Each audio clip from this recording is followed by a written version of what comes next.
हरे कृष्णा। तो आप सभी लोगों का स्वागत है आज के इवनिंग प्रोग्राम में। मैंने 2 दिन के लिए एक टॉपिक सिलेक्ट किया था, उसका नाम था SRCGD। करेक्ट ना? आप लोगों को मैसेज पे भी आया होगा। ये शॉर्ट फॉर्म है। बेसिकली जब हम भगवान को प्राप्त करने का प्रयास कर रहे हैं या भगवान को प्राप्त करने के प्रयास में लगे हुए हैं, पूरी तरह से तो प्रयास नहीं कर रहे हैं, लेकिन जैसे तैसे भगवान को प्राप्त करने के किस में लगे हुए हैं? प्रयास में लगे हुए हैं।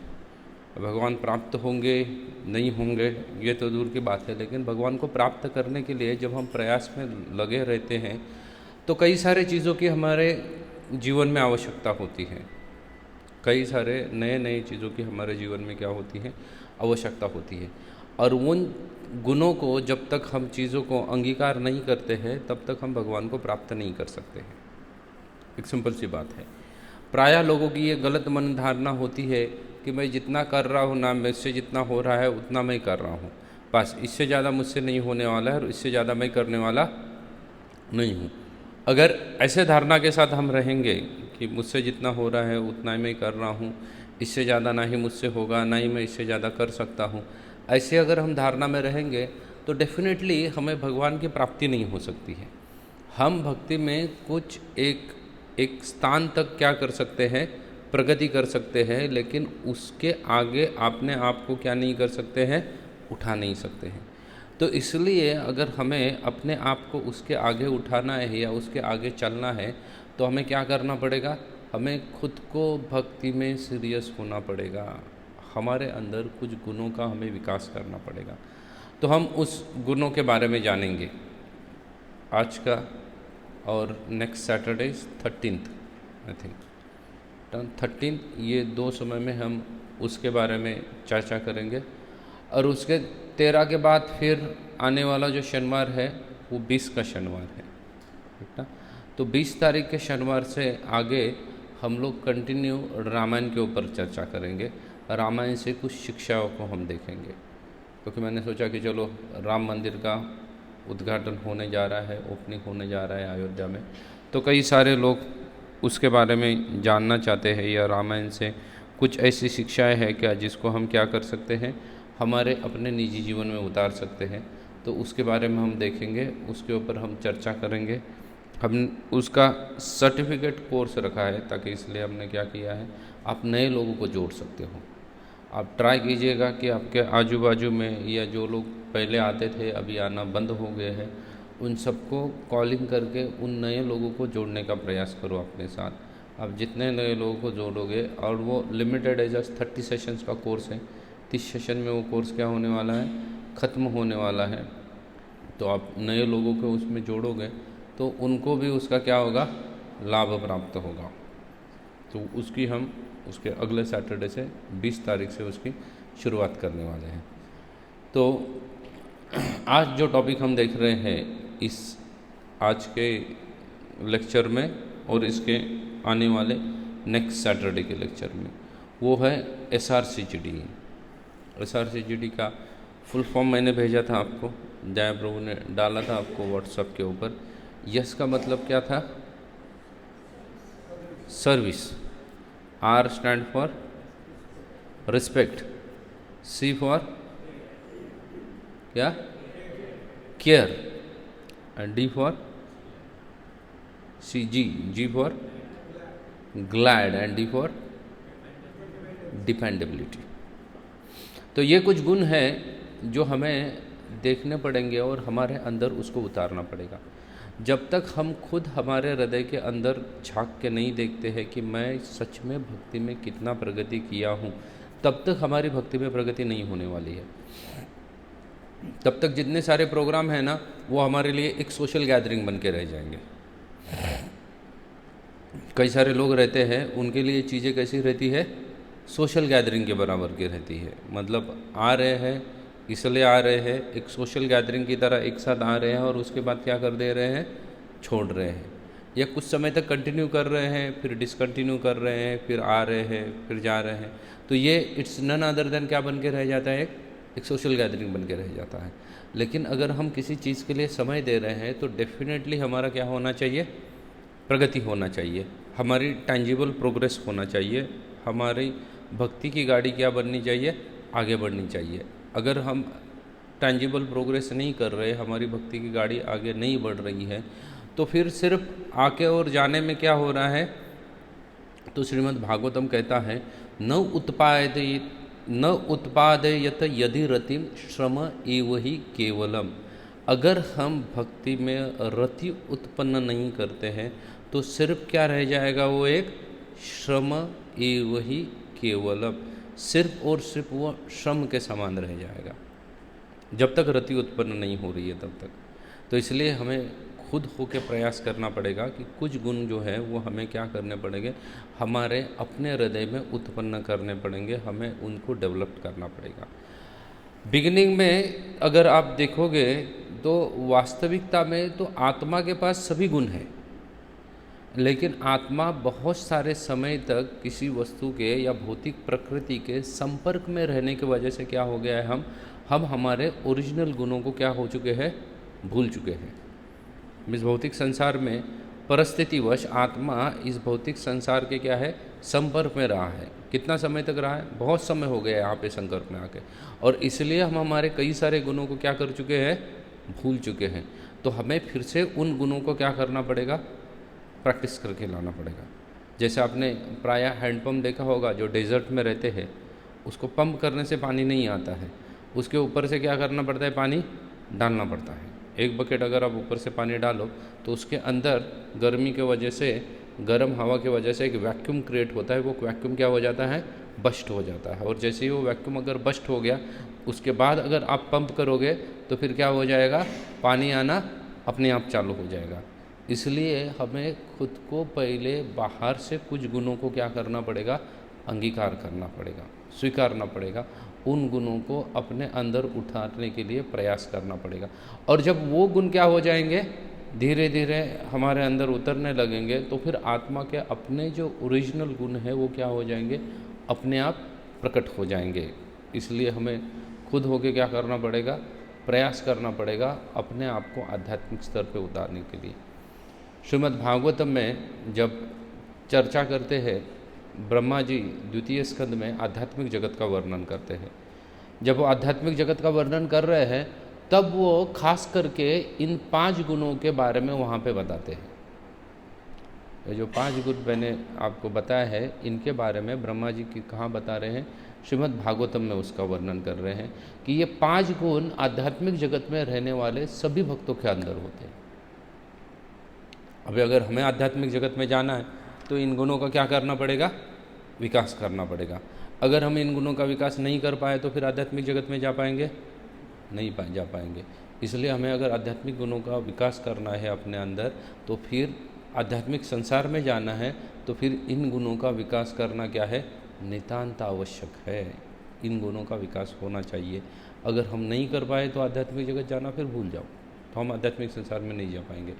तो उसमें से प्रथम गुण है भगवान को प्राप्त करने का, वो है सर्विस। हमें भगवान के प्रति क्या करना पड़ेगा, सेवा क्या करनी पड़ेगी, सेवा भाव अपने आप ना बढ़ाना पड़ेगा। अगर अपने आप का सेवा भाव जब तक हम भगवान के बारे में नहीं बढ़ाते हैं तब तक क्या बने रहेंगे, हम भगवान के प्रति प्रेम नहीं निर्माण कर सकते। श्रील प्रभुपाद बोला करते थे, if you don't have any cause for dying, it is mean that you don't have any cause for living. Prabhupada ji बोलते थे, अगर तुम्हारे पास मरने के लिए कोई कारण नहीं है, इसका मतलब तुम्हारे पास जीने के लिए भी कोई कारण नहीं है ना। कोई तो कारण होना चाहिए, कोई तो कार्य होना चाहिए जिसके लिए तुम क्या कर सकते हो, अपनी जान भी जोखिम में डाल सकते हो।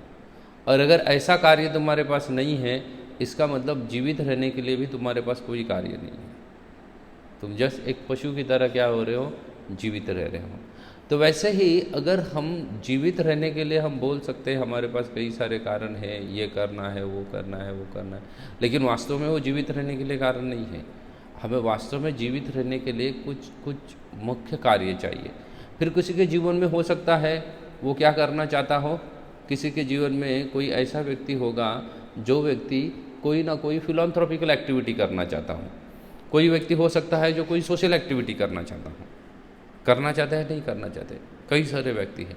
आपके जीवन में ऐसा कोई चीज़ है जिसके लिए आपने प्लान किया है कि मेरा रिमेनिंग जो जीवन है मैं इस कार्य में लगाना चाहता हूँ, कभी सोचा है आपने? आपका जो भी कार्य है, आप अभी जितने भी आपका उम्र है, तो आपने कभी सोचा है कि मेरी बची हुई जो उम्र है ना, उसमें अगर मुझे कोई एक चीज़ करनी है the most top most priority पे, तो मुझे ये कार्य करना है? कभी सोच के रखा है आपने ऐसा? एक डिवोटी ने सोचा है, क्या सोचा है प्रभु जी?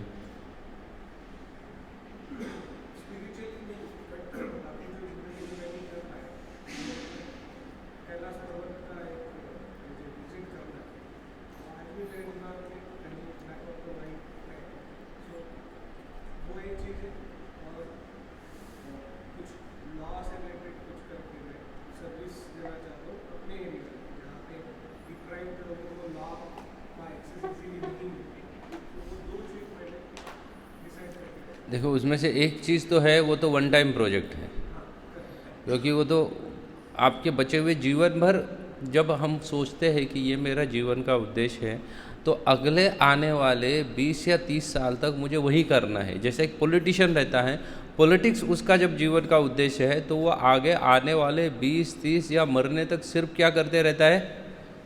पॉलिटिक्स करते रहता है। अन्य कोई चीज़ करता है क्या? वो कुछ नहीं करता। जीवन भर सिर्फ क्या करता रहेगा वो? पॉलिटिक्स, पॉलिटिक्स और पॉलिटिक्स, अन्य कोई चीज़ नहीं करेगा, सिर्फ पॉलिटिक्स के बारे में सोचेगा। वैसे ही हमारे जीवन में जितना सारा बचा हुआ समय है, उसमें हमें एक चीज़ डिसाइड करनी पड़ेगी। कोई तो एक चीज़ डिसाइड होनी चाहिए जो मुझे आगे आने वाले 30 साल में मुझे वही करनी है, या उसी के लिए प्रयास करना है, उसी में लगे रहना है, अन्य कोई चीज़ नहीं करनी है। कोई लोग रहते हैं जो अपने, उसी को तपस्या कहते हैं, वो अपने जीवन की पूरी तपस्या किसी एक कार्य में लगा लेते हैं, फिर चाहे हो सकता है वो कोई सोशल एक्टिविटी हो, अपना पूरा जीवन दे देते हैं उसके लिए। दे देते हैं नहीं दे देते? कुछ वैज्ञानिक, ऐसे भी वैज्ञानिक है, उनका अपना घर परिवार कुछ नहीं है, उन्होंने अपना पूरा जीवन विज्ञान के उस पर्टिकुलर फील्ड के लिए दे दिया है। ऐसे भी लोग हैं, पूरा का पूरा जीवन कहाँ पे दे दिया है? विज्ञान के उस फील्ड के लिए पूरा जीवन दे दिया है। पूरे जीवन में उनको ना शादी करने के लिए समय मिला या अन्य किसी चीज़ के लिए समय मिला, कोई चीज़ उन्होंने नहीं की। पूरा जीवन किसके लिए दे दिया? विज्ञान के उसी एक फील्ड के लिए दे दिया। वैसे ही आपके जीवन में ऐसा कोई है, कोई रोल है, कोई चीज़ है जो आप सोच रहे हो कि ये एक चीज़ है, मुझे आने वाले मेरे जीवन का जितना भी समय बचा है उतने में मुझे ये एक चीज़ कंफर्म करनी है। वो सोच के रखा है ऐसा? किसी ने कुछ सोचा नहीं है। सोचा है? कुछ सोचा नहीं है। हमारा जीवन कैसे चल रहा है? हमारा जीवन वो मोनोटोनस गाड़ी की तरह चल रहा है।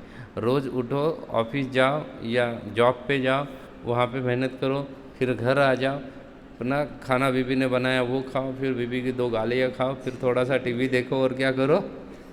सो जाओ। सुबह उठने के बाद फिर से वही नाश्ता करो, टिफ़िन भरो, बैग पैक करो और कहाँ चले जाओ? ऑफिस चले जाओ। दिन भर ऑफिस जैसे गधा मजदूरी करो ऑफिस में, और उसके बाद फिर से शाम को लौट आके वही चीज़ करनी है। ये एक्स्ट्रा छोड़ के क्या किया है आपने?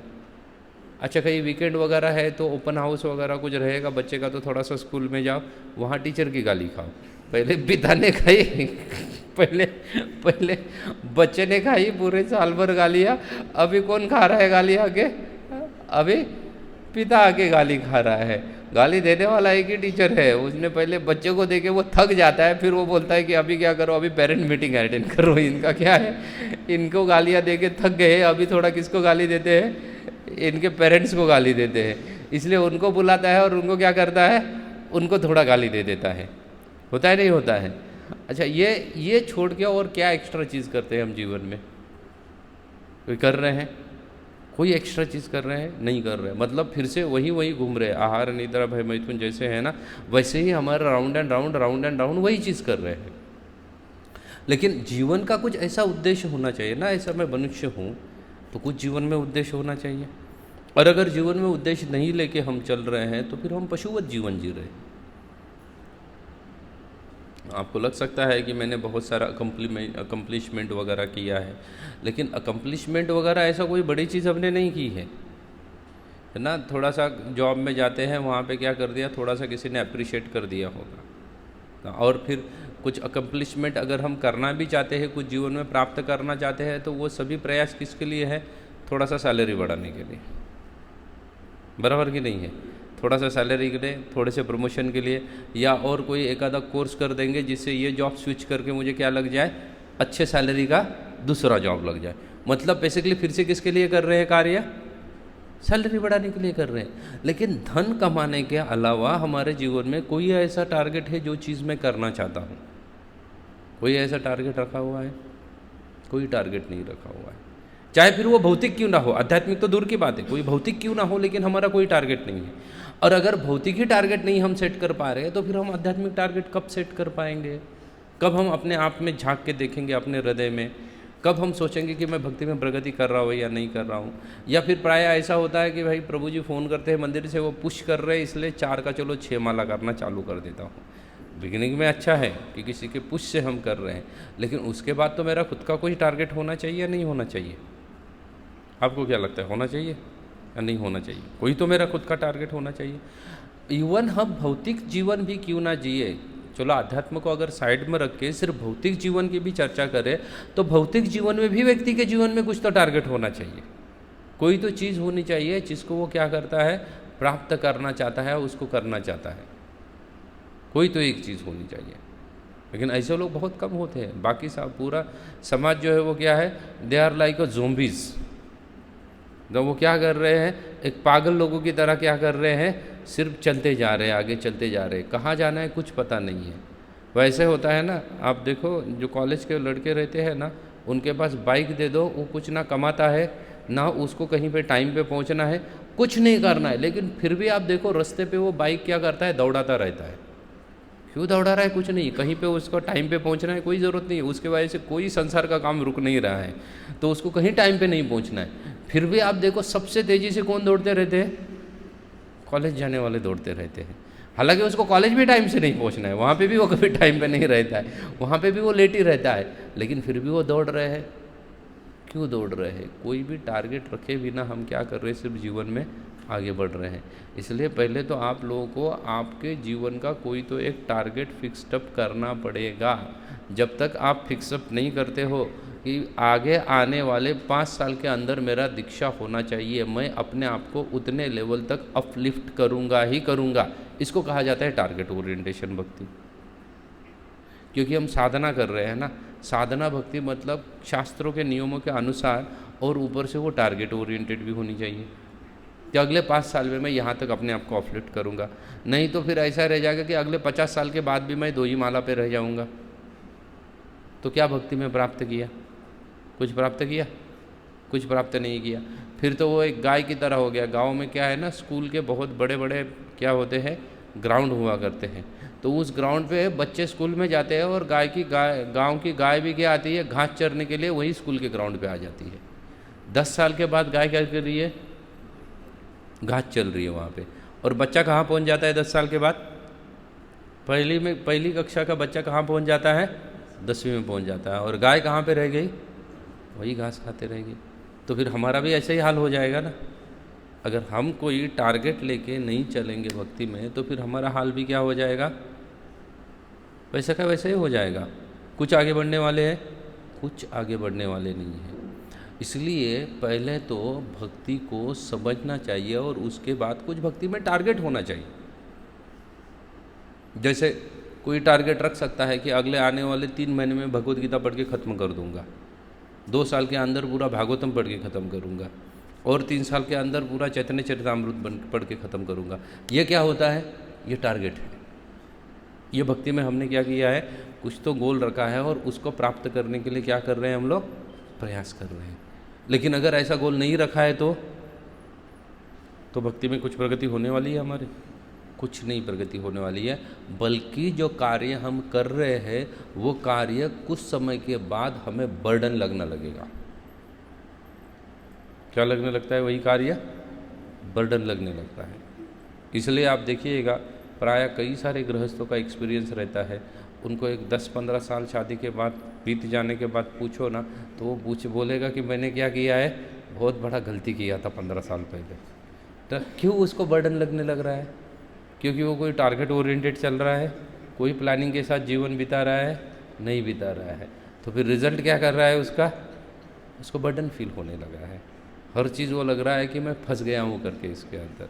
कुछ समय के बाद लगेगा ये इस्कॉन के चक्कर में आके भी हम लोग फंस गए बोलेंगे। कुछ लोग बोलेंगे कि ये फालतू का 4 नियम चालू कर दिया, 16 वाला चालू कर दिया, अभी छोड़ भी नहीं पा रहे और इसमें आगे भी नहीं बढ़ पा रहे हैं। फिर भक्ति क्या करने लगेगी? भक्ति का मूल उद्देश्य है कि व्यक्ति को आनंद प्राप्त करना। प्रभुपाद बोलते हैं ना, chant Hare Krishna and be happy. तो आनंद प्राप्त होना चाहिए, लेकिन हमें कोई आनंद प्राप्त हो रहा है? नहीं हो रहा है। क्यों नहीं हो रहा आनंद प्राप्त? क्योंकि हम भक्ति को कैसे पकड़ के चल रहे हैं? हम भक्ति को टारगेट ओरिएंटेड पकड़ के नहीं चल रहे हैं। इसलिए ब्रह्मा जी कहते हैं श्रीमद् भागवतम में कि हमें कुछ गुणों को क्या करना पड़ेगा? अपने आप में विकसित करना पड़ेगा। उसमें से पहला गुण है, उसको कहा जाता है सेवा भाव, सर्विस, SRCGD। पहली चीज़ कौन सी है? तो वो है सर्विस। हर व्यक्ति को अपने अंदर भगवान के प्रति सेवा भाव क्या करना पड़ेगा? निर्माण करना पड़ेगा, जागृत करना पड़ेगा। जब तक हम भगवान के प्रति, भगवान के भक्तों के प्रति सेवा भाव को जागृत नहीं करते हैं, तब तक हमारा भगवान के प्रति प्रेम जागृत नहीं हो सकता है, तब तक प्रेम जागृत नहीं होगा। प्रभुपाद जी कहा करते थे, प्रभुपाद जी ने जहाँ जहाँ पे भक्ति लिखा है, जहाँ जहाँ पे शास्त्र में भक्ति आया है, उसका ट्रांसलेशन प्रभुपाद ने कैसे किया है? Loving devotional service. Clear Prabhupada क्या लिखते हैं? Loving devotional service. मतलब अगर आप भगवान से प्रेम करते हो, मतलब आपको उनकी क्या करनी चाहिए? सेवा करनी चाहिए। लेकिन हमारा क्या है, जैसे जैसे सेवा का नाम आते हैं ना, वैसे वैसे हम क्या कर लेते हैं? हम बैकफुट पे चले जाते हैं, बैकफुट पे चले जाते हैं। आप बताएं, आप में से कितने भक्त ने, आज तक मुझे एक भी भक्त ने अप्रोच नहीं किया है कि प्रभु जी मेरे पास 2 घंटा खाली रहते हफ्ते में, ये 2 घंटा मुझे कुछ तो सेवा बताओ जो आके मैं मंदिर में करूँगा। इसने किया आप में से आज तक अप्रोच? अच्छा, 2 घंटा भगवान के लिए नहीं निकाल सकते मंदिर में आके कुछ सेवा करने के लिए? चाहे वो कुछ भी सेवा क्यों ना हो ना। किसी ने सोचा कि मैं 2 घंटा लाके, चलो कुछ नहीं है तो मैं 2 घंटा आके वहाँ शू स्टैंड पे खड़ा रहता हूँ। जो लोग आ रहे हैं उनको सिर्फ चप्पल लेना है और देना है, बस उनसे लेना है, रैक में रखना है, उनको क्या देना है? वो टोकन देना है, और उसके बाद वो आएंगे तो टोकन लेके उनको क्या करना है? उनकी चप्पल लौटा देनी है। कभी सोचा है कि मैं 2 घंटा नहीं, चलो 1 घंटा आके ये सेवा कर सकता हूँ? या किसी ने सोचा है कि प्रभु जी वो बाहर प्रसाद बंटते रहता है, बंटता है ना लोगों को प्रसाद, बांटते रहे, नोबल कॉज है, अच्छा कार्य कर रहे हैं, तो मैं वहाँ आके 2 घंटा प्रसाद बांटने का सेवा करूँगा? मैं आके काउंटर पे बैठा रहूँगा और 2 घंटा क्या करूँगा? प्रसाद बांटूंगा। कभी सोचा है आप लोगों ने ये सब चीज़ें? नहीं सोची। हमने सोचा ही नहीं कि हमें सेवा करनी है करके। अब तक तो यही नहीं सोचा है कि मुझे क्या करना पड़ेगा? सेवा करनी है करके। क्यों नहीं सोच रहे? क्योंकि मेरे जीवन में मैंने उद्देश्य ही नहीं रखा कि मुझे भगवत धाम वापिस जाना भी है। रखा है अपने उद्देश्य? तो आपको अगर पूछा जाए कि कितने लोग चाहते हैं कि वो इसी जीवन में भगवान को फेस टू फेस देखना चाहते हैं, कितने लोग देखना चाहते हैं? देखना तो सब लोग चाहते हैं, चलो ठीक है, आप सब लोग भगवान को फेस टू फेस देखना चाहते हो। फिर भगवान को फेस टू फेस देखने के लिए कुछ प्रयास भी तो करना पड़ेगा, या ऐसे ही फेस टू फेस देख पाओगे? नहीं, उसके लिए क्या करना पड़ेगा? प्रयास करना पड़ेगा। और वो प्रयास करने के लिए फिर अगर जिसको फेस टू फेस देखना है, उसको देखने के लिए क्या क्वालिफिकेशन लगता है, उसको क्या करना पड़ेगा? अपने अंदर डेवलप करना पड़ेगा। मुझे डेवलप करना पड़ेगा उन क्वालिफिकेशन को। अगर मैं डेवलप नहीं कर पाऊंगा तो फिर कैसे देखोगे आप भगवान को फेस टू फेस? और अगर हम सोच भी रहे कि मुझे भगवान को फेस टू फेस देखना है ना, तो वो हमारे जीवन की 10th प्रायोरिटी होगी। कौन से नंबर की होगी वो? 10वीं महत्वपूर्ण कार्य होगा जीवन में कि मुझे भगवान को क्या करना है? देखना भी है।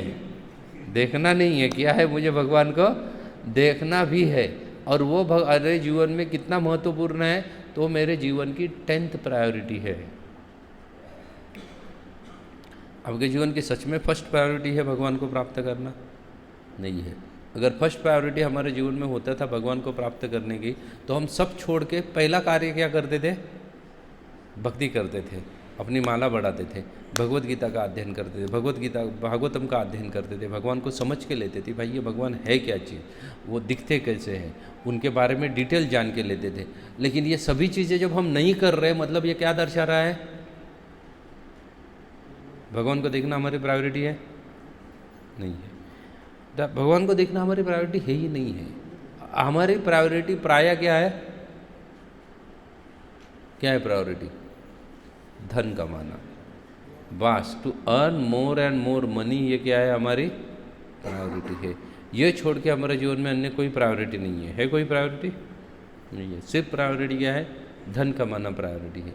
लेकिन चलो ठीक है, जीवन के लिए धन की आवश्यकता भी है, लेकिन फिर भी हमें ये चीज़ें छोड़ के कोई तो जीवन में कुछ तो प्रायोरिटी रखनी चाहिए। रखनी चाहिए नहीं चाहिए? चाहिए। अगर भगवान को हम प्राप्त करना चाहते हैं तो पहला गुण हमें अपने अंदर विकसित करना पड़ेगा, वो है सेवा। जब तक हम सेवा भाव विकसित नहीं करते हैं तब तक हमारा भगवान के साथ प्रेम भरा संबंध प्रस्थापित होना भूल जाओ। वो लगभग किसके समान है? माँ के समान है। क्योंकि हम क्या नहीं कर पा रहे हैं? भगवान के प्रति या उनके भक्तों के प्रति सेवा भाव जो है ना, उसको क्या नहीं कर पा रहे हैं? विकसित नहीं कर पा रहे हैं। अगर हम सेवा भाव विकसित नहीं करेंगे तो फिर क्या हो जाएगा? जैसे ही मंदिर में आते हैं और किसी को बोलो कि प्रभु जी कल आप फ्री हो गया, तो वो घर में भी बैठा है ना, तो भी बोलेगा कि मैं क्या कर नहीं हूँ प्रभु जी, फ्री नहीं हूँ, मुझे कोई कॉल मत करना, ना कोई सेवा मत बोलना। हम बहुत बार इस बुक डिस्ट्रीब्यूशन के मैराथन में कई बार लोगों को मैसेज भेजा कि आज बुक डिस्ट्रीब्यूशन फलाने जगह पे होने वाला है, कोई अगर फ्री है तो आ जाओ। कितने लोग आए थे? कुछ 2-4 लोग आए थे। उसके बाद बाकी लोग आ पाए? नहीं आ पाए। अच्छा, क्यों? फ्री नहीं थे आप लोग? कई बार ऐसा हो सकता है कि जहाँ व्यक्ति की रुचि है उसके लिए समय निकाल ही देता है। निकाल देता है नहीं देता है? जहाँ रुचि है उसके लिए समय क्या हो जाता है? अपने आप निकल जाता है। लेकिन जहाँ पे रुचि नहीं है वहाँ पे समय नहीं निकलता है। फिर आप कितना भी फोर्स करो फिर भी वो क्या देता रहेगा? कुछ ना कुछ बहाना देता रहेगा और फिर उस जगह के लिए समय नहीं निकलेगा। उसमें से एक जगह है भक्ति या मंदिर। उसमें से एक जगह क्या है? भक्ति करना या मंदिर में आना।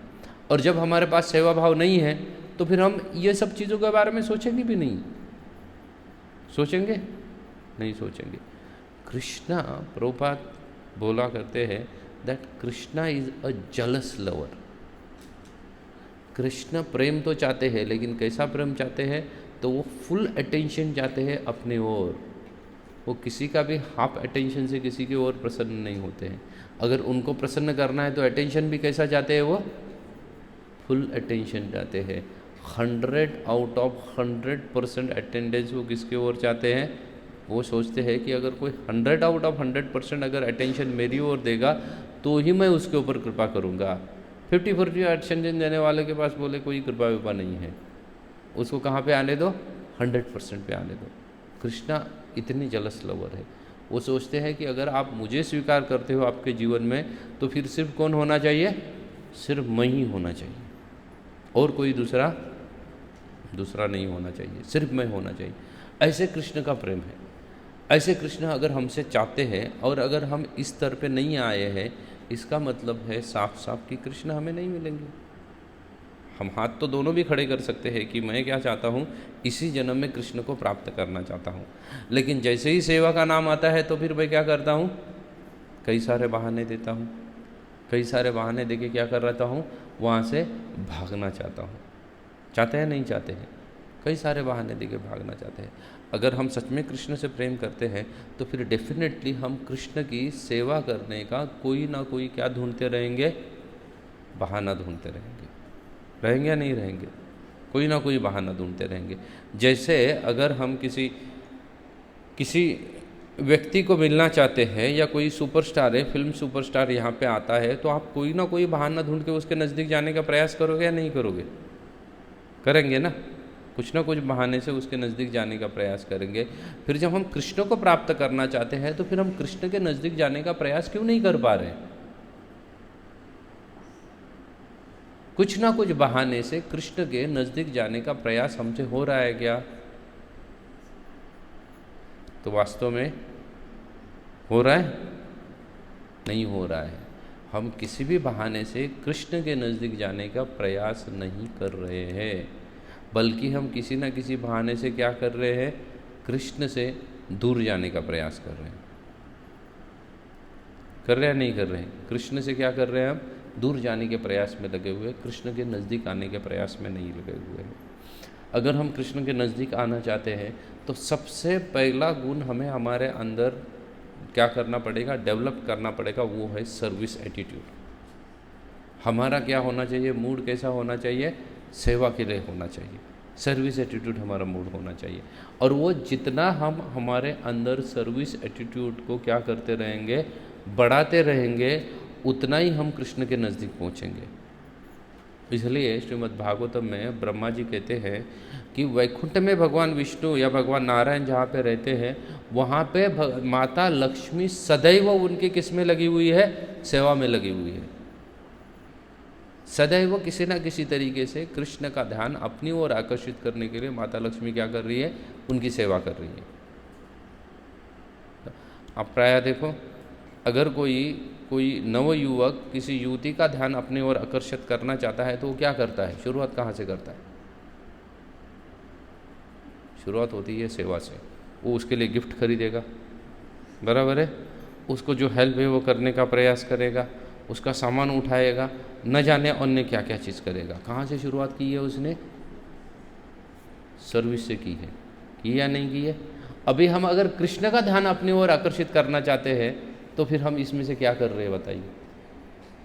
कुछ कर रहे हैं इसमें से? अगर नहीं कर रहे तो फिर कृष्ण का ध्यान हमारी ओर कैसे आकर्षित होगा? होने वाला है कृष्ण का ध्यान हमारी ओर आकर्षित? नहीं होने वाला। और फिर हम क्या करेंगे? भगवान को ही ब्लेम करते रहेंगे कि इतने समय से मैं मंदिर आया, इतना माला जप किया, लेकिन भगवान ने मेरे ओर ध्यान ही नहीं दिया। भक्ति सिद्धांत सरस्वती ठाकुर प्रभुपाद के गुरु महाराज हैं, वो कहा करते थे, डोंट ट्राई टू सी कृष्णा। भगवान को देखने के प्रयास में मत लगो, भगवान को देखने का प्रयास ही मत करो, बोलते थे। फिर क्या करो? तो बोलते थे, work in a such a way that Krishna will like to see you. अब इस तरीके का कार्य करो कि भगवान स्वयं क्या करेंगे? आपको देखने में रुचि रखेंगे। नहीं तो आप कितना भी प्रयास करो कृष्ण के सामने जाने का, कृष्ण आपकी ओर देखेंगे नहीं। लेकिन अगर कोई कृष्ण की सेवा में लगा हुआ है तो फिर कृष्ण स्वयं देखना चाहेंगे, कृष्ण स्वयं देखना चाहेंगे। परम पूज्य गोपाल कृष्ण महाराज जब पहली बार मिले श्रील प्रभुपाद जी को, उनको पता चला कि कोई इंडियन स्वामी आया हुआ है, तो वो मिलने के लिए गए, लेकिन वो पहले चले गए, बिफोर टाइम, समय के पहले ही चले गए मिलने के लिए श्रील प्रभुपाद को। तब तो इस्कॉन का कुछ नहीं था। इस्कॉन के सिर्फ 2 ही मंदिर थे, वो भी 2 मंदिर मतलब 2 रेंटेड प्लेसेस थी। एक रेंटेड प्लेस थी जो कि कहाँ पे थी?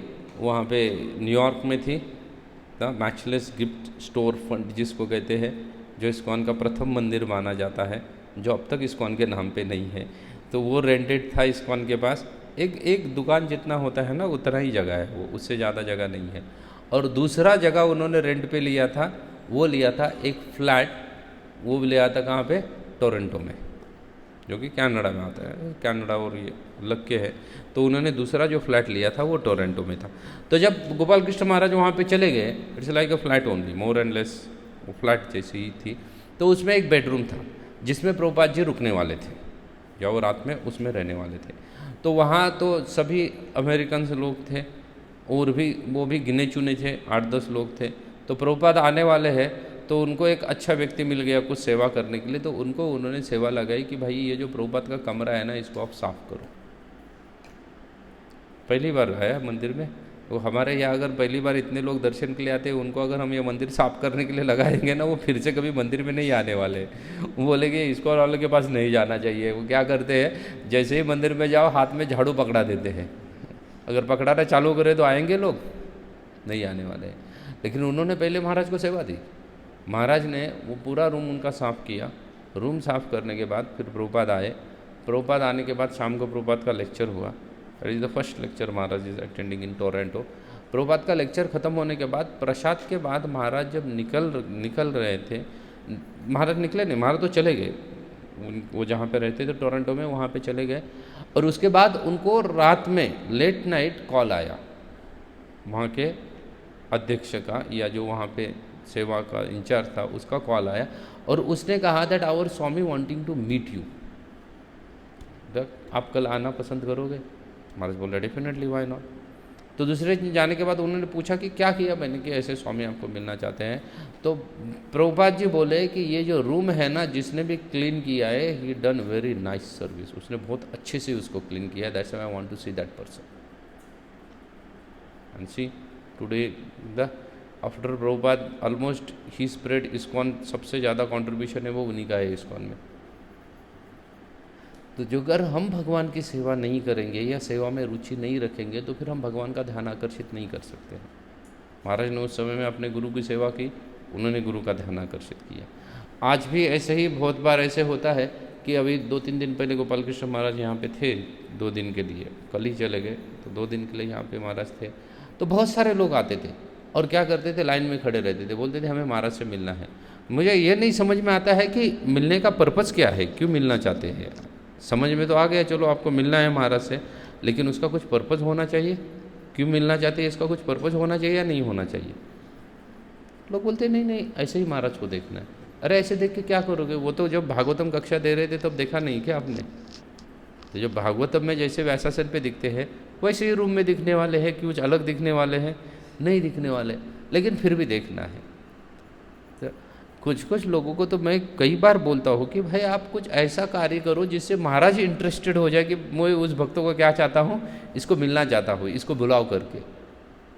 लेकिन जब तक हम ऐसा कार्य या तो किसी वैष्णव के लिए या भगवान के लिए नहीं करेंगे, तब तक क्या रहेगा, भगवान का ध्यान हम हमारी ओर आकर्षित नहीं कर सकते।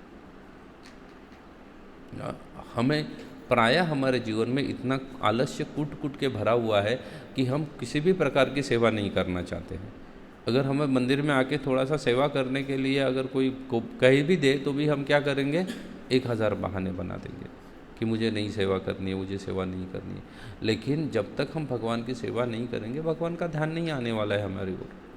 जैसे मैं अभी थोड़ी देर पहले ही बता रहा था, अगर हमें भगवान का ध्यान अपनी ओर आकर्षित करना है तो हम कभी ट्राई कर रहे हैं कि प्रभु जी एवरी संडे में आके 1 घंटा मंदिर में कुछ सेवा करूँगा, कुछ भी सेवा हो जाए, जो मुझसे जमेगी या जो सेवा अवेलेबल है वो सेवा मुझे दे दो, मैं हर संडे या whatever your holidays are there, उस दिन आके क्या करूँगा, उस दिन आके मैं सेवा करूँगा।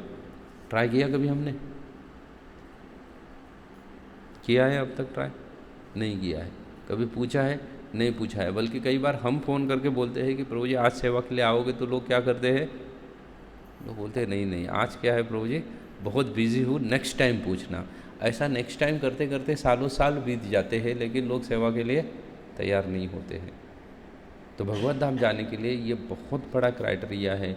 अगर आप देखोगे जितने भी सारे ब्रजवासी हैं, उनमें एक सबसे विशेष गुण था, वो था कि वो भगवान की क्या करना चाहते थे, सेवा करना चाहते थे।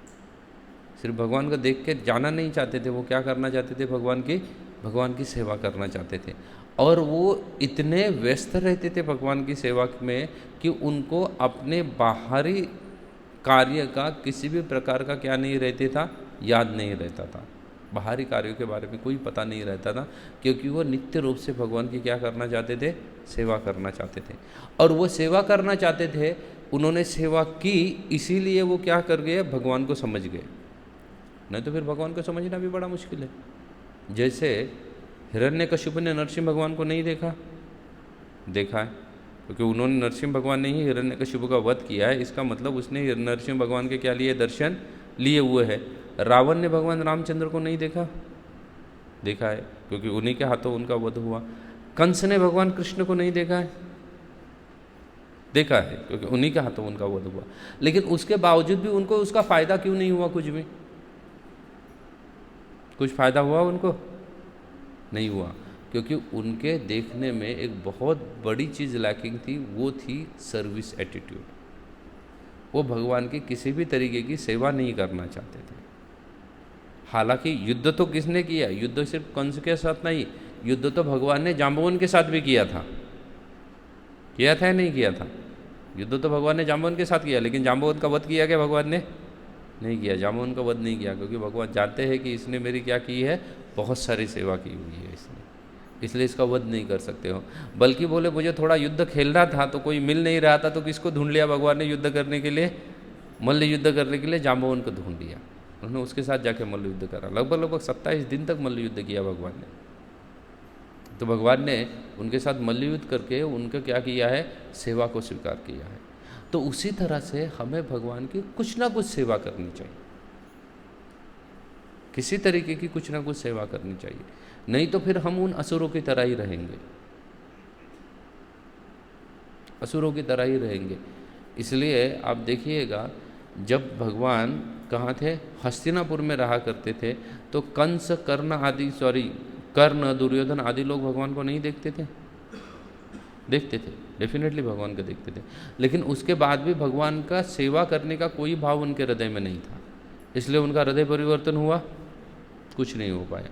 0% भी, not even a tinge of changes आए हैं उनके पर्सनालिटी में। लेकिन वही आप दूसरे डायरेक्शन में देखो, वही रहने वाले पांडव भी थे, विदुर भी था, विदुर की पत्नी भी थी, लेकिन ये सब लोग क्या करना चाहते थे? भगवान की सेवा करना चाहते थे। इसलिए दुर्योधन ने इतना बड़ा भोज बनाया था। जब आखिरी मीटिंग में गए थे भगवान दुर्योधन को समझाने के लिए, तो दुर्योधन ने सोचा कि वो भगवान को किसके ओर ले लेगा, अपनी पार्टी में ले लेगा। इसलिए उसने उसके राज्य में हस्तिनापुर में जो बेस्ट ऑफ द महल था, ऐसा महाभारत में लिखा गया है कि हस्तिनापुर में सबसे सुंदर महल है ना, वो किसका हुआ करता था? दुशासन का हुआ करता था। सबसे सुंदर महल दुशासन के पास था। तो सबसे सुंदर महल में उनकी क्या की थी? रहने की व्यवस्था की भगवान की। उसके साथ भगवान के लिए कई सारे भोगों का क्या कर दिया? प्रबंध कर दिया। लेकिन उसमें से भगवान ने एक भी चीज़ को ग्रहण नहीं किया। ना भगवान उसके महल में ठहरे, ना ही जितना दुर्योधन ने भोग लगाया था उसमें से कोई चीज़ का स्वीकार किया। बल्कि भगवान वहाँ से चले गए विदुर के घर पे, और विदुर तो थे नहीं हुए, क्योंकि विदुर तो भगवान के साथ ही थे ना वहाँ मीटिंग में। जो मीटिंग होने वाली थी, युद्ध हो जाए, युद्ध करे या ना करे, उसकी जो मीटिंग होने वाली थी, तो भगवान कहाँ बैठे थे? विदुर कहाँ बैठे थे? उन्हीं के साथ बैठे हुए थे, वहीं पे ही थे। इसलिए विदुर तो नहीं थे। भगवान ने जाके डोर बेल बजाई होगी विदुर के घर की। विदुर रानी जो थी, विदुर की पत्नी, उन्होंने दरवाज़ा खोला तो उन्होंने देखा कौन आए हुए हैं? भगवान आए हैं। अभी उसके पास देने के लिए कुछ नहीं है भगवान को, क्योंकि भगवान क्या है, कोई व्हाट्सअप मैसेज डाला नहीं होगा, ऐसे ही चले गए उसके घर पे। तो she was not ready to welcome.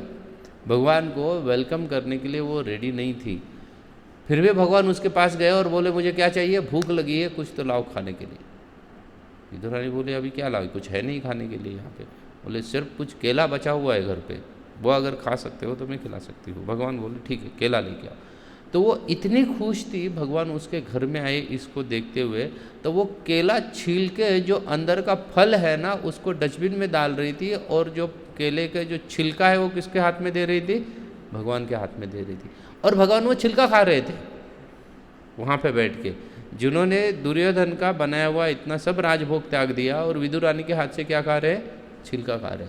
उसके कुछ समय के बाद जब विदुर आए अंदर, तो विदुर ने देखा ये क्या कर रही है, केला फेंक रही है और छिलका भगवान को दे रही है, और भगवान भी खा रहे। तब आके विदुर चिल्लाए। जब विदुर चिल्लाए तब विदुर रानी क्या आई? बाहरी चेतना में आई, और उसको समझ में आया कि मैं क्या कर रही हूँ, गलती कर रही हूँ, जो चीज़ खिलानी चाहिए वो नहीं खिला रही हूँ और दूसरी चीज़ खिला रही हूँ।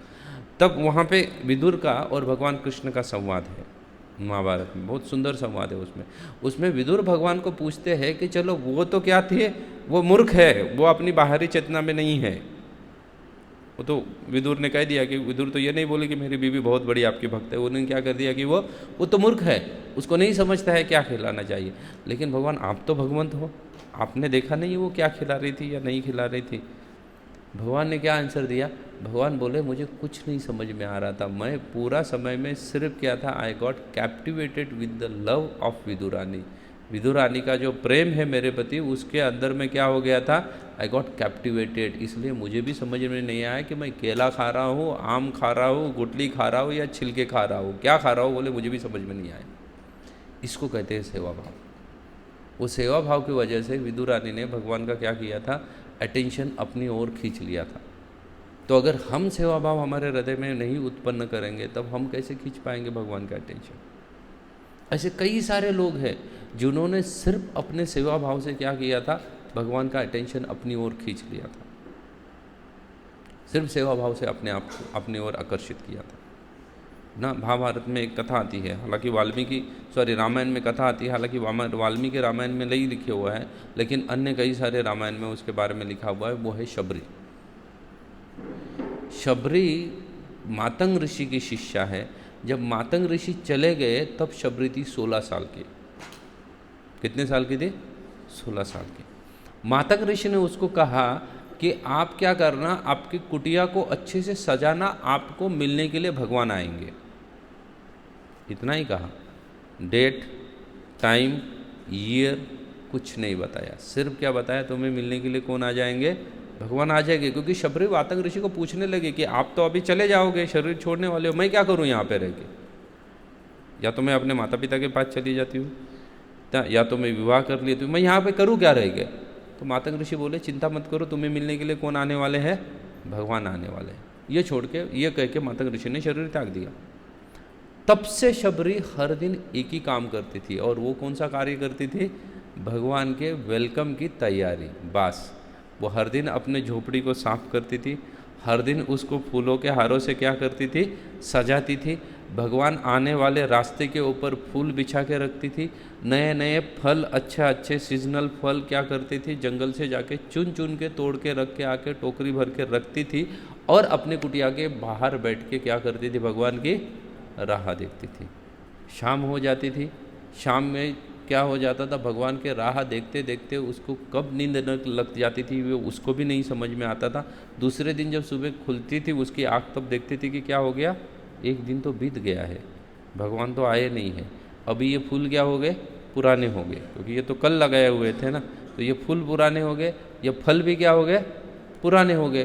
फिर अभी क्या करो, फिर से नए फूल लाओ, फिर से झोपड़ी को सजाओ या उस कुटिया को सजाओ, फिर से नए फल लाओ, फिर से उनको क्या करो, उनको सजा के रखो टोकरी में ना, फिर से कुटिया पूरी साफ करो, और फिर बाहर बैठ के किसकी राह देखो, भगवान की राह देखो कि भगवान क्या होंगे, भगवान आएंगे। फिर बाहर बैठ के उनकी राह देखो। ऐसा कितने समय तक चला, तो आनंद रामायण कहता है, आनंद रामायण में लिखा हुआ है कि भगवान जब पहुँचे वहाँ पे, कहाँ पे, शबरी के पास। शबरी कहाँ पे है, अभी ये सभी कर्नाटक में आता है, हम्पी नामक जगह है, हम्पी क्षेत्र में ये सब आता है। तो जब शबरी के पास पहुँचे भगवान, तो आनंद रामायण कह रहा है कि शबरी तब 90 साल की थी। कितने साल की? अच्छा, 90 में से 16 माइनस किया तो कितना बचता है, 74। 90 से 16 माइनस करो तो 74। आप इमेजिन करते हो शबरी ने भगवान की कितने साल तक सेवा की है, 74। अच्छा, भगवान है क्या वहाँ पे उपस्थित? नहीं है, लेकिन फिर भी शबरी किसकी सेवा कर रही है, भगवान की ही सेवा कर रही है, क्योंकि वो इतनी सारी तैयारी कर रही थी। वो किसके वेलकम के लिए है, वो भगवान के वेलकम के लिए सब तैयारी कर रही थी। फिर चाहे उसमें नए फल ला के रखना, कुटी को साफ करना, नए नए फूलों से उसको सजा के रखना, ये सब किसके लिए कर रहे थे, भगवान के लिए। और कितने समय तक किया, 2-3 दिन नहीं किया है उसने, 74 साल कंटिन्यूसली एक ही चीज़ किया। और ये चीज़ भगवान रामचंद्र को उसकी ओर आकर्षित करने के लिए क्या थी, सफिशिएंट थी। नहीं तो शबरी को जाके मिलने का भगवान के पास कोई रीज़न नहीं था, कोई कारण नहीं था कि शबरी जाके उनको बताने वाले थे कि सीता को कौन लेके गया है, या सीता का रावण ने अपहरण किया है, या रावण के साथ युद्ध करने के लिए शबरी कुछ मदद करने वाली थी भगवान की, कुछ नहीं करने वाली थी। फिर भी भगवान उसकी ओर चले गए, क्योंकि उसका जो सेवा भाव है, उस सेवा भाव ने क्या कर दिया, भगवान को शबरी की ओर आकर्षित कर दिया। और एक दिन भगवान पहुंच गए शबरी के द्वार। भगवान स्वयं पहुंचे, क्योंकि उसके गुरु ने कहा था कि भगवान आएंगे, तुम क्या करना, सिर्फ तुम तैयारी करना भगवान के वेलकम की, भगवान तुम्हें मिलने के लिए आएंगे। और वो 74 साल 74 ईयर्स तक तैयारी करती रही। द आउटपुट इज, आज भी हम शबरी की कथा पढ़ते हैं, आज भी कई सारे कथाकार इसको बहुत अच्छे से एक्सप्लेन करते हैं। आज भी कई सारे लोग शबरी के जीवन से क्या कर रहे हैं, अपने आप को इंस्पायर कर रहे हैं। कर रहे हैं नहीं कर रहे? कर रहे हैं। फिर अभी आप सोचिएगा कि हम कहाँ पे है सेवा भाव के चक्कर में? हम क्या इतनी सेवा कर रहे हैं? और अगर हम इतनी सेवा नहीं कर रहे हैं तो हम भगवान को प्राप्त कर सकते हैं? कर सकते हैं? हम भगवान को प्राप्त नहीं कर सकते हैं, क्योंकि हम उतने मात्रा में भगवान की सेवा भाव हमारे हृदय में नहीं है। क्योंकि भगवान की सेवा अब कितनी बड़ी है ये मैटर नहीं करती है भगवान के लिए। भगवान सिर्फ किसको देखते हैं? उस भाव को देखते हैं कि आपके पास सेवा भाव कितना है। आप चाहे बड़ी सेवा करो या छोटी सेवा करो, उससे कुछ फ़र्क नहीं पड़ता है। सिर्फ भगवान को क्या चाहिए? भगवान को क्या चाहिए? भाव चाहिए। एक बार भगवान कृष्ण, आनंद वृंदावन में ये कथा आती है, भगवान कृष्ण रात में यशोदा और अन्य गोपियाँ क्या थी, इसके साथ बैठी हुई थी। अपने शाम के समय में साथ में एक साथ आंगन में बैठी हुई थी, और वहाँ पे कृष्ण पहुँच जाते हैं। तो कृष्ण यशोदा का जो दुपट्टा है उसको खींच के उसका ध्यान अपनी ओर आकर्षित करने का क्या कर रहे हैं? प्रयास करते हैं। तो यशोदा अन्य गोपियों के साथ चर्चा में क्या थी? व्यस्त थी। तो एक दूसरे गोपी ने कृष्ण को उठा के अपने गोद में ले लिया और कृष्ण को पूछा कि तुम्हें क्या चाहिए? तो कृष्ण ने आकाश की ओर हाथ दिखाया और चांद दिखाया, बोले ये चांद है ना, ये मुझे चाहिए करके, ये मुझे अभी का अभी ला के दे दो तुम चांद। अभी वो बेचारी गोपी चांद कहाँ से ला के दे दूँ? नहीं दे सकती है वो चांद। तो वो गोपी ने कहा, बोले ये चांद नहीं है, बोले वो एक्चुअली है ना, वो फ्रेश क्या है, वो फ्रेश माखन है, इसलिए तुम्हें क्या दिख रहा है, वो एकदम वाइट वाइट दिख रहा है। बोले वो एक्चुअली माखन का गोला है। कृष्ण बोले ठीक है, तो मुझे माखन का गोला ला के दे दो अभी का अभी, लेकिन मुझे क्या चाहिए? अभी का अभी चाहिए। और वो कैसा चाहिए? वो वैसा ही दिखना चाहिए। उस गोपी ने जाके तुरंत भगवान के लिए माखन बनाया, क्योंकि रात हो चुकी थी, माखन तो सुबह बनाया था, अभी तो घर पे कोई माखन है नहीं। फिर भी इस गोपी ने जो भी उसके पास दही था उससे एक माखन बनाया और उसको प्लेट में रखे, उसको किसका शेप दे दिया? चंद्र के समान शेप दिया और लाके कृष्ण को दे दिया। बोले ये देख, वो सेम चीज़ है, वो चांद है और ये भी क्या है? ये भी है, दोनों ये भी देखो एक दूसरे के समान दिख रहे हैं, दिख रहे हैं। कृष्ण बोले एकदम परफेक्ट है। बोले ये भी, वो भी क्या है? वो भी माखन का गोला है, ये भी माखन का गोला है। तो मैं क्या करता हूँ? बोले मैं इसको उल्टा कर देता हूँ, इसको मैं आकाश में सेट कर देता हूँ और उसको क्या कर लेता हूँ? उसको नीचे ले लेता हूँ। तो गोपी को समझ में नहीं आया ऐसा कृष्ण कर सकते हैं, लेकिन कृष्ण ने वो जो चांद का गोला माखन का जो बना के दिया था ना, उसको आसमान में सेट कर दिया और दूसरा जो है ना, जो ओरिजिनल जो चांद है उसको क्या ले लिया, उसको लेके हाथ में अपने पकड़ के उसको अपने प्लेट में रख दिया। जो गोपी समझ में नहीं आया उसको कि चल क्या रहा है करके, और वो सोचने लगी कि ये इसके पास इतनी शक्ति कहाँ से आई। वो डर गई और वो डर के जाके यशोदा को बता दिया कि इसको कुछ भूत पिशाच की बाधा हो गई है करके कानों को। इसलिए इसको क्या करना चाहिए? इस बाधा से मुक्त करने के लिए इसको क्या करना पड़ेगा? इसको फिर से क्या करो, इसको गोमूत्र से स्नान करवाना पड़ेगा। फिर वो सब मिला के काना को फिर से पकड़ती है, उसको गोमूत्र से स्नान करवाती है, गो अर्क से, गोबर से, सबसे स्नान करवाती है, ताकि वो क्या किया जाए, वो भूत पिशाच की बाधा क्या हो जाए?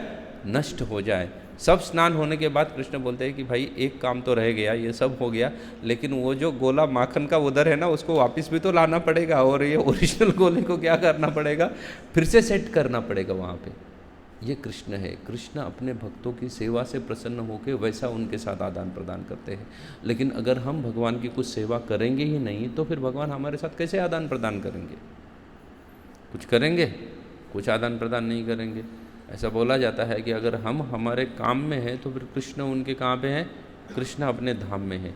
लेकिन अगर हम हमारा काम छोड़ के कृष्ण की ओर क्या करेंगे? ध्यान देंगे, उनकी सेवा करने का प्रयास करेंगे, तो ही कृष्ण कहाँ आएंगे? हमारे काम में हमारे साथ आएंगे, नहीं तो कृष्ण हमारे साथ नहीं आएंगे। जो भगवान की जितना सेवा भाव रखता है, भगवान उतने उसके संग में रहते हैं। भगवान रामायण में एक जगह पे, वाल्मीकि रामायण नहीं, अन्य रामायण में एक जगह पे कथा आती है कि भगवान रामचंद्र जो है ना, उनके पास एक बहुत बड़ा लिस्ट था। तो हनुमान ने भगवान को पूछ लिया कि ये इतना बड़ा मस्टर आप क्या कर रहे हो, इसको रखे, इसके अंदर क्या लिखा हुआ है? तो भगवान रामचंद्र कहते हैं कि इसके अंदर उन भक्तों के नाम लिखे हुए हैं जो मुझे क्या करते हैं? नित्य याद करते हैं। जो भक्त मुझे हमेशा याद करते हैं ना, उन भक्तों के इस मस्टर में क्या किए हुए? सब नाम लिखे हुए। हनुमान जी को बड़ा उत्साह ही आने लगा और उसके साथ साथ क्या होते हैं ना, अथा तो ब्रह्म जिज्ञासा होने लगी कि क्या है, मुझे भी देखना है कि भाई मेरा नाम कहाँ पे लिखा हुआ है इसमें। तो भगवान थोड़े यहाँ वहाँ हो गए, तो अब हनुमान ने क्या किया, वो जो मास्टर था उसको उठा लिया और सब नाम पढ़ दिए। बहुत 1000-2000 लोगों के नाम उसमें पढ़े, लेकिन उसमें हनुमान का कहीं पे भी नाम नहीं लिखा हुआ था, एक भी जगह पे हनुमान का नाम नहीं लिखा हुआ था। तो हनुमान बड़े दुखी हो गए, बोले यार मैं तो इतना मेहनत कर रहा हूँ लेकिन मेरा नाम कहीं पे नहीं लिखा हुआ है। तो जब हनुमान दुखी हो गए उतने में भगवान रामचंद्र वहाँ पे पधारे और उनको पता चल गया हनुमान कौन दुखी है। फिर भी भगवान ने पूछ लिया, तो हनुमान ने अपने हृदय की व्यथा भगवान को बता दी। तो भगवान ने बोले ये बहुत बड़ा मास्टर है, इसको साइड में रखो, और भगवान ने अपने जेब से एक छोटा पेपर का टुकड़ा निकाला और उसमें दिखाया, बोले देखो इसमें कुछ लोगों का नाम है और इस पे तुम्हारा नाम कहाँ पे है, टॉप पे रखा हुआ है। बोले वो मास्टर था, उसमें उन लोगों का नाम था जो किसको याद कर रहे हैं, मुझे याद कर रहे हैं, और ये जो पेपर का टुकड़ा मैं लेके घूमता हूँ ना, उसमें उन्हीं लोगों का नाम लिखा हुआ है जिनको मैं नित्य रूप से याद करता हूँ। जो मुझे याद करे या ना करे उससे कोई फर्क नहीं पड़ता है, लेकिन मैं क्या करता हूँ, इन लोगों की मैं नित्य रूप से क्या करता रहता हूँ, याद करते रहा, और उसमें हनुमान का नाम टॉप पे था। अब यह पद हनुमान ने किस बेसिस पे प्राप्त किया है, सिर्फ और सिर्फ एक ही कारण से प्राप्त किया, क्योंकि हनुमान का सेवा भाव सबसे क्या है, तगड़ा है। हनुमान के इतना सेवा भाव और किसी के पास नहीं है। इतनी सेवा अन्य कोई नहीं कर सकता जितना हनुमान भगवान के लिए सेवा कर सकते हैं। तो हमारा भी सेवा भाव भगवान के प्रति ऐसा ही होना चाहिए। हमारा भी भगवान और गुरु के प्रति क्या होना चाहिए, सेवा भाव होना चाहिए। जब तक हमारा गुरु और भगवान के प्रति सेवा भाव जागृत नहीं होता है, तब तक हम भगवान को प्राप्त नहीं कर सकते हैं। चाहे फिर आप कुछ भी क्यों ना करो, आप कितना भी प्रयास करो, फिर भी आप भगवान को प्राप्त नहीं कर सकते हो, क्योंकि आपका भगवान के प्रति आपके हृदय में क्या नहीं है, सेवा का भाव उत्पन्न नहीं हुआ है। इसलिए आप सभी लोग प्रयास कीजिएगा कि आपके हृदय में किस चीज़ की निर्मित हो जाए, सेवा भाव की निर्मित हो जाए। जहाँ तहाँ भी आपको अगर मौका मिलता है तो आपको क्या करना चाहिए, सेवा करना चाहिए। प्रायः हम क्या करते हैं, जैसे ही प्रोग्राम ख़त्म होगा, प्रसाद में फर्स्ट लाइन में जाके प्रसाद लेके तुरंत क्या करो, घर भाग जाओ। यही कार्य करते हैं, करते या नहीं करते, यही कार्य करते हैं। लेकिन उस घर भाग जाने के बजाय अगर हम बकेट उठा के 4 भक्तों को प्रसाद सर्व करते हैं तो क्या कुछ नुकसान होने वाला है हमारा, कुछ नुकसान नहीं होने वाला है। लेकिन फिर भी हम किस ताकत में लगे हुए हैं, भागने की ताकत में लगे हुए। जितना जल्दी हो सके, ऐसा बहुत सारे भक्तों को तो ऐसा लगता है कि मंदिर में आ गए मतलब जेल में आ गए हैं, और जितने जल्दी हो सके यहाँ से क्या होना चाहिए, यहाँ से छुट्टी हो जाए, क्योंकि ये एक जेल है। जितना जल्दी हो सके यहाँ से क्या करो, बाहर भाग जाओ। इसलिए वो फटाफट जैसे ही क्लास ख़त्म हो जाएगा तुरंत भागेंगे, प्रसाद लेके प्लेट रख के तुरंत उनको चेक करो, फ़ोन करो, प्रभु जी कहाँ हो, तो बोलते पहुँच गया मैं घर पे। कोई ढूंढो मत मुझे, ना भाई कहाँ पे पहुँच गया हो, मैं घर पे पहुँच गया हूँ करके। ये हमारा भाव अगर रहेगा तो कृष्ण कैसे प्रसन्न होंगे हमसे, प्रसन्न होने वाले नहीं होने वाले हैं। कृष्ण हमसे प्रसन्न नहीं होंगे। आप देखना, अगर किसी को, किसी सुंदर युवक को कोई सुंदर युवती पसंद आती है तो उसके गली के चक्कर लगाता है, यह भौतिक संसार में होता है। अगर ये भौतिक संसार में हो रहा है तो हमें भगवान के गली के चक्कर नहीं लगाने चाहिए, लगाने चाहिए ना। कब लगा, अगर उनके गली के चक्कर हम लगाने का मतलब होता है कि हमको बारंबार उनके मंदिर में आना पड़ेगा, बारंबार उनके क्या करना पड़ेगा, उनके भक्त को इर्द गिर्द घूमना पड़ेगा, उनके मंदिर के इर्द गिर्द घूमना पड़ेगा, मंदिर में आके समय स्पेंड करना पड़ेगा, तब तो कृष्ण को कन्फर्म होगा कि ये क्या कर रहा है, मुझ पर प्रेम कर रहा है करके। हम क्या करेंगे, घर पे जाके सो जाएंगे और बोलेंगे कि यार मरने के बाद मुझे भगवान प्राप्त होने चाहिए, बस बाकी कोई इच्छा नहीं है प्रभु जी मेरी। ऐसे भगवान प्राप्त होने वाले हैं? ऐसे भगवान कभी प्राप्त नहीं होंगे। हमें भी भगवान की गलियों के क्या करने पड़ेंगे, चक्कर लगाने पड़ेंगे। जितने ज़्यादा आप भगवान के गली के चक्कर लगाओगे उतना चांसेस बढ़ जाता है भगवान आपके ऊपर प्रसन्न होने के। जितना आपका सेवा भाव कम, उतना भगवान प्राप्त क्या होने का चांसेस क्या होते रहेंगे, घटते रहेंगे। लेकिन जितना आप अपने आप में सेवा भाव बढ़ाओगे उतने भगवान को प्राप्त करने के चांसेस क्या हो जाएंगे, बढ़ जाएंगे या बढ़ते रहेंगे। इसलिए आप लोग जितने भी समय से आ रहे हो, बहुत सारे लोग तो काफ़ी सारे समय से आ रहे हैं, कोई 6 महीने से आ रहा है, कोई पिछले 1 साल से आ रहा है, तो आप अपने आप को क्या करो, भक्ति में आगे बढ़ाने के लिए प्रयास करो। और जस्ट समराइज माई लेक्चर, पहले चीज़ मैंने कही थी कि हमें क्या करना चाहिए, हमें जीवन में कुछ टारगेट होना चाहिए ना, भक्ति में जीवन का कुछ टारगेट होना चाहिए कि इतने समय में मैं कम से कम ये चीज़ तो प्राप्त करूँगा, विच इज़ डूएबल। कोई अनरियलिस्टिक टारगेट भी नहीं होना चाहिए, लेकिन डूएबल टारगेट हो सकता है कि मैं भगवत गीता पढ़ के ख़त्म करूँ। ये कोई बहुत बड़ा टारगेट है क्या, भगवत गीता पढ़ के ख़त्म करना? कोई बहुत बड़ा टारगेट नहीं है। ये क्या है, बहुत ही छोटा सा टारगेट है कि मैं भगवत गीता एक समय में ख़त्म करूँ। कुछ लोगों का है टारगेट भगवत गीता ख़त्म करने का, लेकिन बहुत सारे लोग हैं बोलते हैं कि हमने भगवत गीता चालू की थी तब मैं 20 साल का था, अभी 60 साल का हो गया, लेकिन क्या पढ़ रहा हूँ अब तक? हाँ, तब भगवत गीता ही चल रही है। और फिर ऊपर से बोलेंगे प्रभु जी कुछ समझ में नहीं आता मुझे। अरे तू आज पढ़ने के बाद डायरेक्ट नेक्स्ट क्या करेगा, नेक्स्ट ईयर उसको खोलेगा तो क्या समझ में आएगा तुम्हारे? कभी समझ में नहीं आएगा। अच्छा, अगर समझ में नहीं आया तो किसी के साथ बैठ के तुमने उसको समझने का प्रयास किया? नहीं किया है, कभी बैठ के प्रयास नहीं किया। जबकि भगवत गीता में ही लिखा हुआ है, स्वयं भगवान कृष्ण बोलते हैं कि क्या करना पड़ेगा तुम्हें, क्या किसके पास जाना पड़ेगा? उपदेशान्ति ते ज्ञानम ज्ञानिनाम तत्वदर्शिना। उन लोगों के पास जाना पड़ेगा जो तत्व को जान रहे हैं, या तत्व का दर्शन जिन्होंने किया हुआ है, या भगवत गीता को जो अच्छे से समझते हैं। अच्छा, उनके पास जाओगे तो क्या होगा, वो तुरंत आपको तत्व का ज्ञान कराएंगे क्या? नहीं कराएंगे। तो उसके लिए उसके पहले लाइन में क्या किया है, तद विधि प्रणिपातेन परिप्रश्नेन सेवया। आपको विधिवत क्या करना पड़ेगा, उनकी शरणागति लेनी पड़ेगी। फिर क्या करना पड़ेगा, उनकी सेवा करनी पड़ेगी। और जब वो आपके ऊपर प्रसन्न होंगे तब पूरा ज्ञान का भंडार आपके लिए क्या करेंगे, खोल देंगे।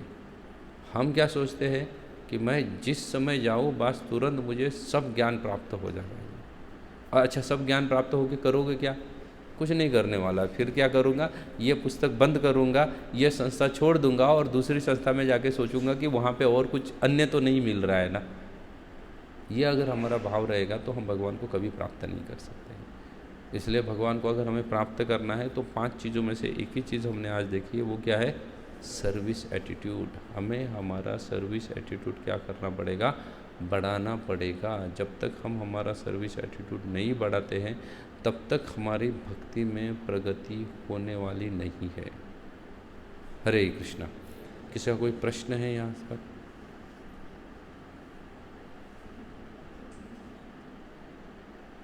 Any question till now?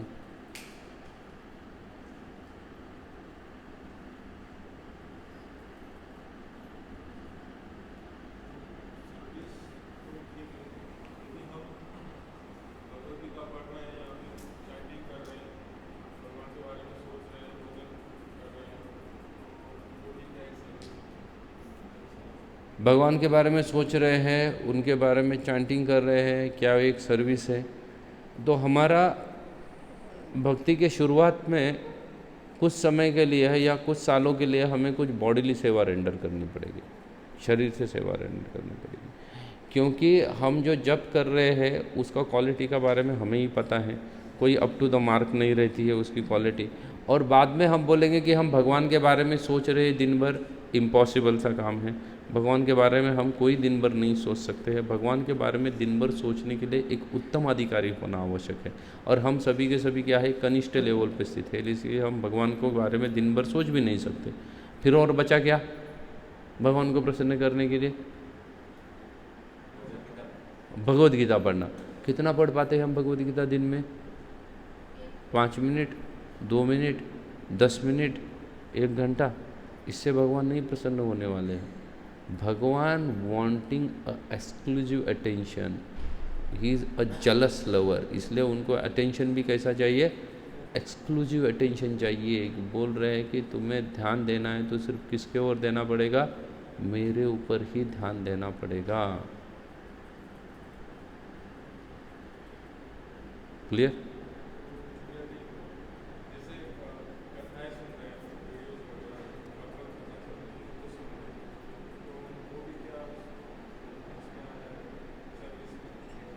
वो सर्विस में नहीं आता है, क्योंकि आप कथा किसके लिए सुन रहे हो वो बहुत बड़ा महत्वपूर्ण चीज़ है। मेजॉरिटी टाइम हम जितनी सारी कथा सुनते हैं वो मनोरंजन के लिए सुनते हैं। दो चीज़ें होती है, एक को कहा जाता है मनोरंजन, एक को कहा जाता है आत्मरंजन। हम जितने भी सारी चीज़ें सुनते हैं वो किसके लिए सुनते हैं? मनोरंजन के लिए सुनते हैं। आत्मरंजन के लिए सुन रहे हैं? नहीं सुन रहे हैं। आत्मरंजन का मतलब होता है हमारी आध्यात्मिक प्रगति के लिए सुनना, और मनोरंजन का मतलब होता है कि समय पास करने के लिए कुछ तो सुनना चाहिए। तो फिल्मी गानों से अच्छा है क्या करो? भगवान की कथा सुनो। अच्छा है, फिल्मी गाने सुनने से तो ये अच्छा है कि भगवान की कथा सुन रहा है, लेकिन फिर भी वो क्या है? मनोरंजन है। आप बोलोगे कैसे क्या मनोरंजन है, आत्मरंजन क्यों नहीं है? क्योंकि आत्मरंजन तभी कहा जा सकता है जब जो हम सुन रहे हैं उसको अपने जीवन में उतारेंगे, तब वो बन जाता है आत्मरंजन। और उसके पहले तक क्या बना हुआ रहता है? मनोरंजन। फिर आप किसी भी कथाकार को देखो, कथा सुनते वक्त वो एक ही चीज़ बोलेगा कि भगवान की सेवा करो। सेवा मीन्स प्रैक्टिकल वर्क। इसलिए प्रभुपाद जी जहाँ जहाँ भक्ति का इंग्लिश में ट्रांसलेशन करते हैं, प्रभुपाद जी भक्ति का क्या ट्रांसलेशन करते हैं? Loving devotional service. सिर्फ चाहिए तो सिर्फ लविंग डिवोशन करके छोड़ सकते थे ना, प्रेम पूर्वक भक्ति करके छोड़ सकते थे। बोले नहीं, भक्ति का मतलब है कि तुम सेवा कर रहे हो या नहीं कर रहे हो भगवान की। और बिगिनिंग में हमारे पास, क्योंकि हम रजो तमस, सत्व रजस तमस गुणों से क्या करे हैं? घिरे हुए हैं, और उसमें भी सबसे ज़्यादा हमारे अंदर भरा हुआ है वो है mode of passion and mode of ignorance. सत्वगुण बहुत कम है। तो उस परिस्थिति में उस मोड को भगवान की सेवा में अगर हम लगाना चाहते हैं, जो हमारे पास तमोगुण है या रजोगुण है, तो उसका डायरेक्ट संबंध किससे है? बॉडीली वर्क से आता है। हम शरीर के द्वारा अगर कुछ करेंगे तो हमारा पैशन कम रहेगा, नहीं तो बाहर तो पैशन बढ़ते ही जाने वाला है, कुछ कम नहीं होता है। क्लियर? और किसको कोई पूछना है?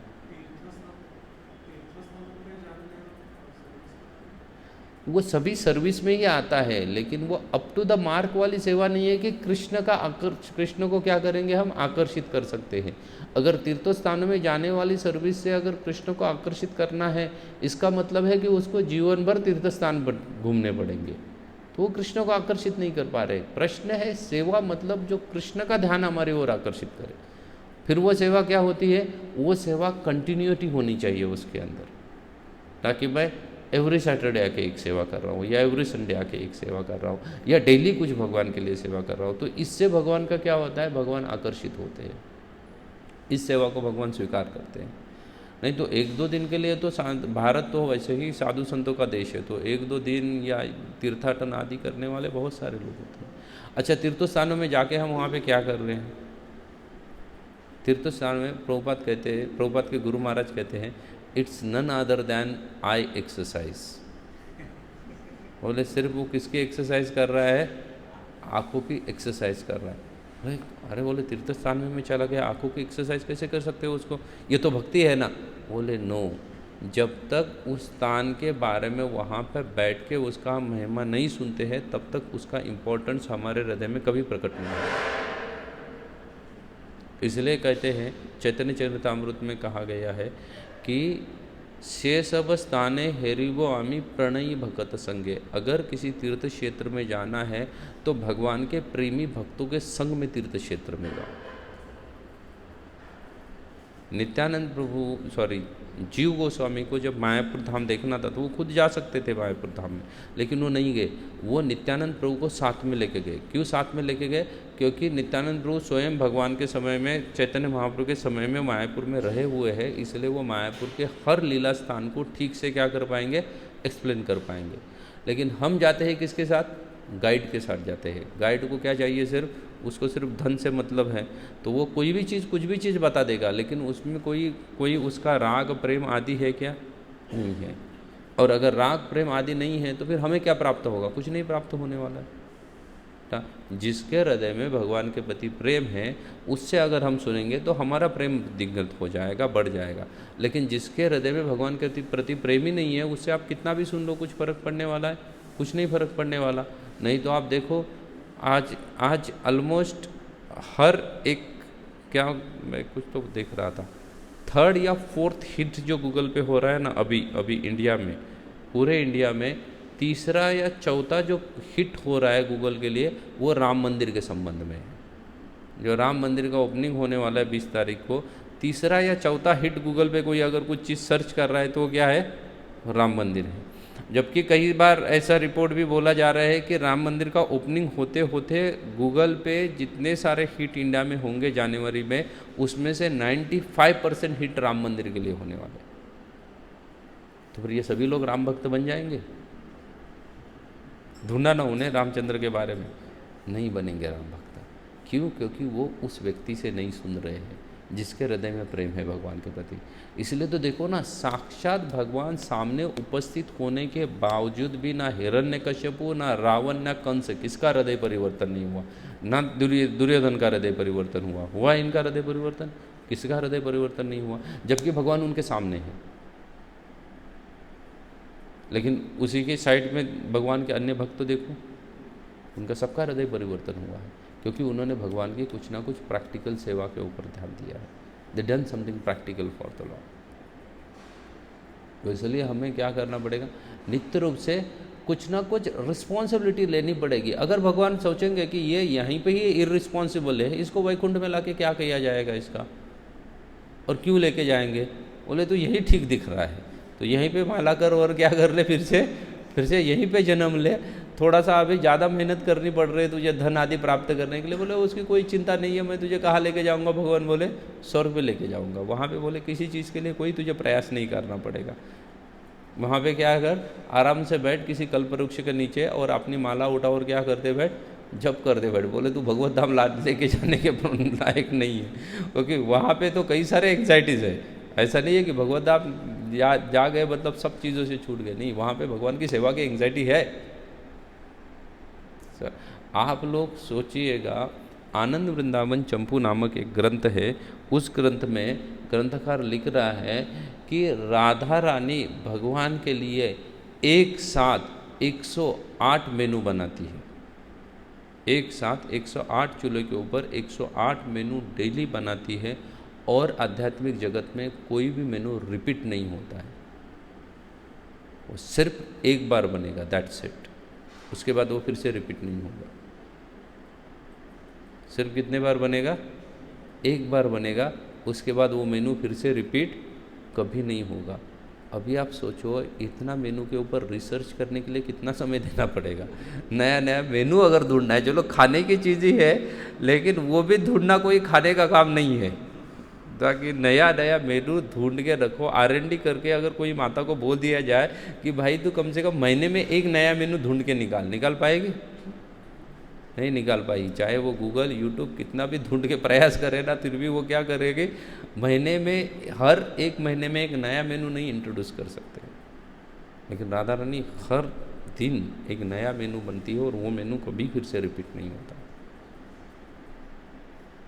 तो ये आध्यात्मिक संसार है, जहाँ पे हर कोई भगवान की क्या है, सेवा में रत होने का प्रयास कर रहा है। अगर नहीं किसी को सेवा करनी है, फिर भी वो माला कर रहा है, फिर भी बोले मैं क्या कर रहा हूँ, जब कर रहा हूँ प्रभु जी, भगवत गीता पढ़ रहा हूँ, लेकिन सेवा नहीं चाहिए। भगवान बोले कोई चिंता नहीं है, तू कहाँ रहे? बोले तू ब्रह्म ज्योति में ही रही, वहाँ पे कुछ काम नहीं है करने के लिए, ना तुझे कुछ काम है ना मुझे कुछ काम है वहाँ पे आके तुझसे कुछ बात करने के लिए। तू वहाँ पे खुश रहे, क्योंकि तुझे क्या चाहिए? सिर्फ शांति चाहिए। तो इसलिए क्या कर, वहीं पे ही पड़ा रहे, वही तेरे लिए अच्छा स्थान है। तो इसको ब्रह्म मोक्ष कहा जाए। तो इस मोक्ष को तो वैष्णव वैसे ही मुक्ति बोलते नहीं है। साहित्य मुक्ति को मुक्ति करके कंसिडर ही नहीं किया जाता है। मुक्ति करके कंसिडर किया जाता है सालोक्य से आगे ना, सालोक्य, सामीप्य, सारूप्य, साष्टी, इन्हीं को मुक्ति कहते हैं। बोलते चार ही मुक्ति है। ये पांचवी जो है वो साहित्य मुक्ति को कंसिडर ही नहीं करते वैष्णव कि ये मुक्ति है भी करके। वे बोले वहाँ पे क्या है, जिसको सेवा नहीं करनी है ना, वो वहाँ पे चला जाता है। बाकी वो सालोक्य में है, उसके पास बहुत सारी सेवा है। जो समीप है, सामीप्य है, नज़दीक है भगवान के, उसके पास बहुत सारी सेवा है।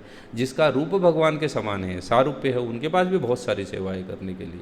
वो सभी भगवान की सेवा करके क्या है, प्रसन्न है। और किसको कुछ पूछना था? Yes ma'am.